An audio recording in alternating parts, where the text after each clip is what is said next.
ஒரு அழகான கிராமத்தில் மாணிக்கம் என்பவர் தனது மனைவி மாரியம்மாள், மகன் செல்வம் மற்றும் மருமகள் கவிதாவோடு வசித்து வந்தார். மாணிக்கமும் செல்வமும் விவசாய கூலி வேலை செய்து வந்தனர். ஆனால் மழை இல்லாததால் வருமானமின்றி குடும்பம் கஷ்டப்பட்டது. கவிதா சமையலறையில் பழைய கஞ்சியை ஊற்றிக் கொண்டிருக்கிறாள். என்ன கவிதா, இன்னிக்கும் பழைய கஞ்சிதானா?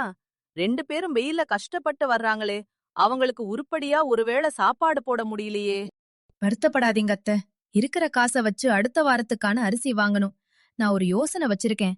நம்ம வீட்டுக்கு முன்னாடி இருக்கிற ஹைவேல நிறைய வண்டிகள் போகுது. அங்க ஒரு சின்ன டிபன் கடை ஆரம்பிச்சா என்ன? என்னது, கடையா? நம்ம குடும்ப பொம்பளைங்க ரோட்டு ஓரத்துல நின்னு கடை வைக்கிறதா? ஊர் உலகம் என்ன பேசும்? ஆமா கவிதா, அப்பா சொல்றது சரிதான்.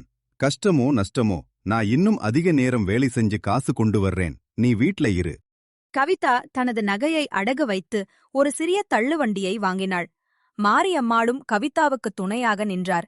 அவர்கள் கைமணத்தில் செய்த காரச் சட்னி மற்றும் சுடச்சுட இட்லி அந்த வழியே சென்ற லாரி டிரைவர்களிடையே பிரபலமானது. அம்மா, உங்க இட்லி சூப்பர். மதியத்துக்கு ஏதாவது சாப்பாடு செய்வீங்களா? ஒரு பிரியாணி மாதிரி இருந்தா நல்லா இருக்கும்.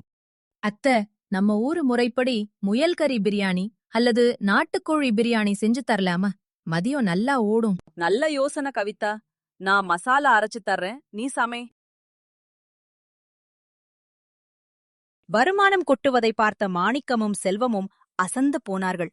ஒருநாள் மதியம் கூட்டத்தை சமாளிக்க முடியாமல் கவிதா திணறுவதை பார்த்து அவர்களும் களத்தில் இறங்கினார்கள்.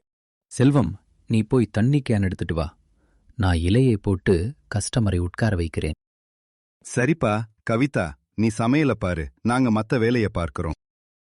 சில மாதங்களில் அந்த சிறிய தள்ளுவண்டி ஒரு பெரிய ஹோட்டலாக மாறியது. கவிதாவின் விடாமுயற்சியும் மாமியாரின் ஒத்துழைப்பும் அந்த தம்பதியின் கௌரவப் பேச்சை கடந்து வெற்றியை கொடுத்தது. உழைப்பால் எதையும் சாதிக்கலாம் என்பதே இந்த கதையின் நீதி.